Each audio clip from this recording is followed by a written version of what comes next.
যুদ্ধ শেষ, দেশ স্বাধীন। বিজয় উল্লাস আর উৎসবের এই আনন্দ মুহূর্তে আমার মনে পড়ছে সেই সব মুক্তিযোদ্ধাদের চেহারা, সেই বালক যোদ্ধার দৃঢ় প্রতিজ্ঞ চাহনি। মনে পড়ছে বৃদ্ধ কৃষক সেই মুক্তিযোদ্ধার কথা।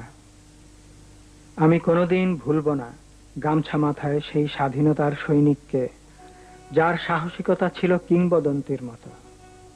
কোনোদিন ভুলব না অকুত ভয় সেই বীর শহীদদের, যারা প্রাণ দিয়েছিল বিজয় ছিনিয়ে আনতে। কিন্তু এই মহৎ আত্মদানের কথা মনে রাখাই কি যথেষ্ট? প্রশ্ন তবু থেকে যায়। আমরা কি পারব তাদের আত্মত্যাগের মর্যাদা রাখতে? আমরা কি পারব তাদের সেই মহান লক্ষ্যকে সমুন্নত রাখতে?